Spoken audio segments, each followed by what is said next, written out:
Okay, so hi everyone. Thanks for keep watching my videos. तो इस video में हम लोग डिस्कस करेंगे स्पेसिफिकली जब मैं पहली बार डेनमार्क लैंड हुआ और उसके बाद मैंने कैसे और रूस पहुंचा। तो सबसे पहले तो मैंने न्यू दिल्ली से हेलसिंकी और हेलसिंकी से कोपेनहेगन की फ़्लाइट की थी फिनएयर के थ्रू। तो मैं लास्ट 2 ईयर्स से फिनएयर के थ्रू ही ट्रैवल कर रहा हूँ। और फिनएयर का मुझे इवन दो मैंने इकोनॉमी क्लास ख़रीदा था बट मुझे प्रीमियम इकोनॉमी में ट्रैवल करने का मौका मिला बिकॉज़ मैं इनका पुराना कस्टमर हूँ। ओके, तो मैंने फिनएयर के थ्रू अपनी जर्नी कंप्लीट की। तो आपको जर्नी में बस ये ध्यान रखना है कि आपके पास वैलिड पासपोर्ट रहे और उसमें वैलिड स्टैम्प हो जो आपने वीएफएस के थ्रू करवाया हो। तो शेंजन वीज़ा में ऐसा होता है कि अगर आप पीएचडी के लिए आ रहे हैं या अगर आप मास्टर्स के लिए आ रहे हैं तो आपके पास कुछ एक टाइम फ्रेम का स्टैम्प होता है आपके वीज़ा में जो जो लगाया जाता है एम्बेसी के एम्बेसी के द्वारा। और वो डिपेंड करता है, कभी आपको हो सकता है 2 महीने का विंडो मिले, हो सकता है आपको 6 महीने का विंडो मिले। तो इस विंडो में आपको उस कंट्री में ट्रैवल करना है और वहाँ जाकर आपको फिर रेसिडेंट कार्ड बनवाना है। तो रेसिडेंट कार्ड बेसिकली पूरे शेंजन में आपका वैलिड होता है और वो रेसिडेंट कार्ड शो करता है कि आप 3 साल के लिए यहाँ पे अलाउड हो, आप 1 साल के लिए अलाउड हो, आप 2 साल के लिए अलाउड हो। तो जैसे मैं पीएचडी कर रहा हूँ अभी, तो मेरे पास 3 साल का रेसिडेंट परमिट होना चाहिए, जो वर्क परमिट है बेसिकली। तो वो मुझे मिलना चाहिए। सिंस मैं अभी रिसेंटली डेनमार्क लैंड हुआ हूँ तो अभी तक तो मुझे डिलीवर नहीं हुआ है। बट जब मैं 2 साल के लिए नॉर्वे था तो वहाँ पर मैंने हर साल रीन्यू करवाना होता था कि मेरे पास जो रेसिडेंट कार्ड है वहाँ का शेंजन कार्ड है, तो वो मुझे हमेशा रीन्यू करवाना होता था।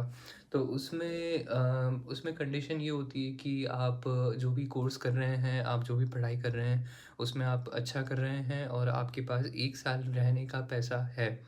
तो ये आपको शो करना होता था जब आप मास्टर्स कर रहे हो। अगर आप एम्प्लॉयड हो, आप वर्क परमिट पे आए हो, तो आपको कुछ शो नहीं करना है। इट्स जस्ट कि आपके पास परमिट होना चाहिए। तो ये परमिट आपको इमिग्रेशन सेंटर पे दिखाना होता है बाकी के सारे टाइम जब भी आप ट्रैवल कर रहे हैं। फर्स्ट टाइम आप उस कंट्री में जा रहे हैं तो ऑफ कोर्स आपके पास वो परमिट कार्ड नहीं होगा और उसकी जगह आप लेटर्स शो करोगे जो आपको वीएफएस या एम्बेसी के थ्रू मिले हैं इंडिया में या किसी और कंट्री में। तो आप जब वो लेटर्स और वीज़ा की स्टैम्प जो आपके पासपोर्ट पर है वो लेकर जाएंगे, तो मोर और लेस आपको वो अग्री कर देंगे और आप फिर गेट के थ्रू आगे बढ़ सकते हैं अपने मेन फ़्लाइट के थ्रू। तो इंडिया में जब आएंगे आप तब भी यही प्रोसेस फॉलो होगा और इंडिया से जाएंगे तब भी यही प्रोसेस फॉलो होगा। दिल्ली एयरपोर्ट पे इमिग्रेशन चेक के बिना आप इंटरनेशनल गेट पे जा ही नहीं सकते। तो दिल्ली एयरपोर्ट पे ऐसे होता है कि आपने एंटर किया, आपने बुकिंग काउंटर से टिकट लिया, आपने बोर्डिंग पास लिया, बोर्डिंग पास लेके आपने सिक्योरिटी चेक कर लिया। बोर्डिंग पास जहाँ लेंगे आप, बुकिंग काउंटर जैसे फिनएयर का बुकिंग काउंटर है तो वहीं पे आपका सामान रख लिया जाएगा जो चेक इन बैगेज है। बट जो आपका हैंड बैग है, हैंड बैग आपके साथ रहेगा और आप सिक्योरिटी चेक करवाएंगे उसके लिए। सबसे पहले जैसे ही आपने बोर्डिंग पास ले लिया है तो आप सिक्योरिटी चेक के लिए आगे बढ़ेंगे। फिर सिक्योरिटी चेक के बाद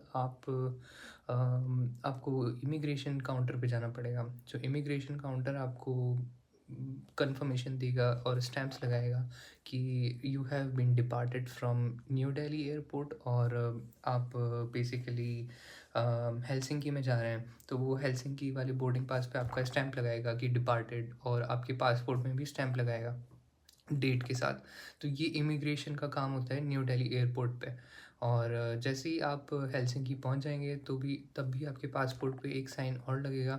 और याद रखिए कि अगर आप हेलसिंकी से आगे जा रहे हैं, फॉर एग्जांपल डेनमार्क जा रहे हैं, तो आपके पास 2-3 घंटे का ही इंटरवल होगा बीच में। तो वहाँ उस बीच में आपको इमिग्रेशन चेक भी करवाना है और साथ में आपको आपके गेट पे भी पहुंचना है। बट अच्छी बात ये कि आपको लगेज वगैरह कुछ हैंडल नहीं करना है, वो पूरा ऑटोमेटिकली आपकी कोपेनहेगन वाली फ़्लाइट में ट्रांसफ़र हो जाएगा।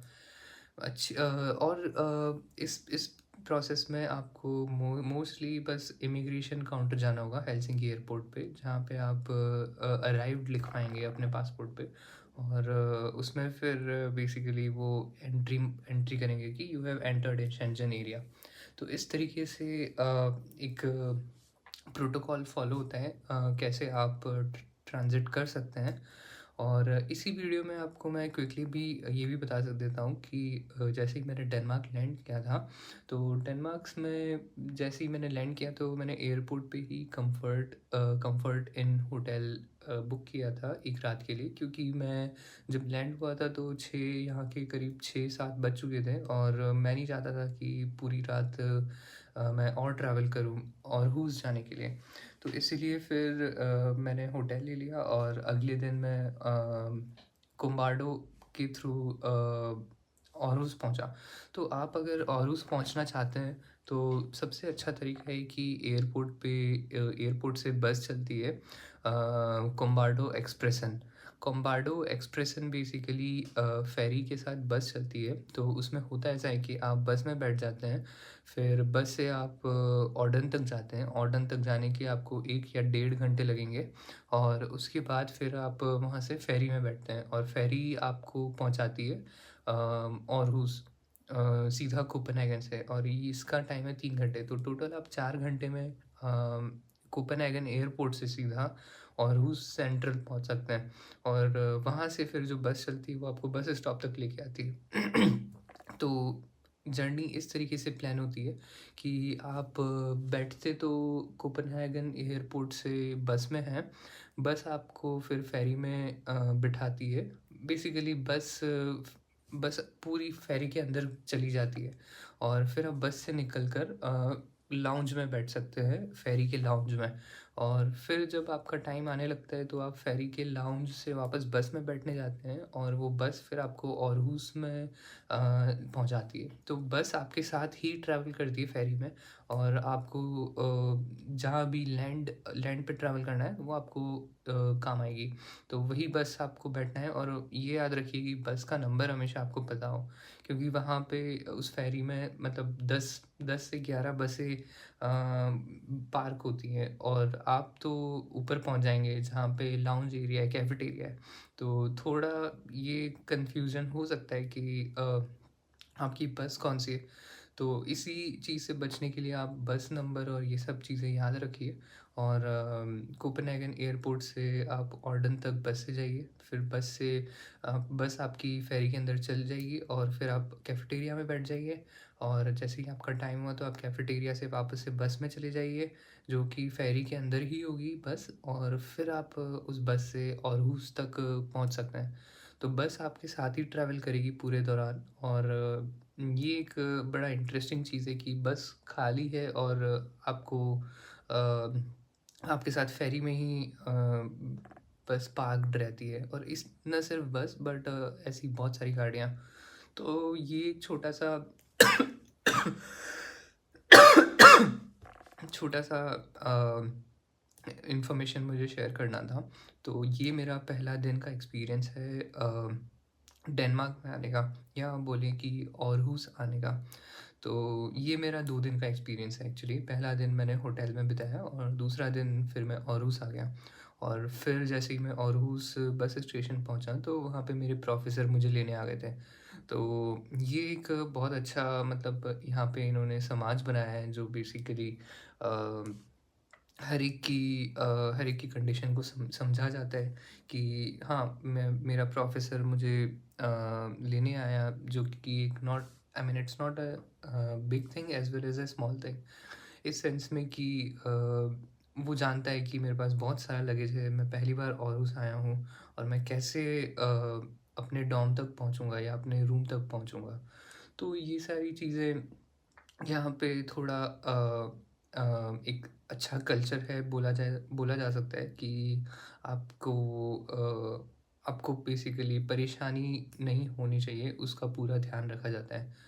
तो हाँ, मतलब एक एक चीज़ बोला जा सकता है कि अगर आपके पास पैसा है तो सभ्यता ऑटोमेटिकली आपको सब मतलब आप ऑटोमेटिकली सभ्य बन जाते हैं। तो हो सकता है आई मीन इन लोगों के पास पैसा ज़्यादा है तो इसलिए ये सब भी ज़्यादा है। बट इसका कोई कोरिलेशन नहीं होना चाहिए। तो इस वीडियो के लिए इतना ही, और आगे की वीडियोज़ में हम और चीज़ें डिस्कस करेंगे। Thank you so much for watching. Bye bye.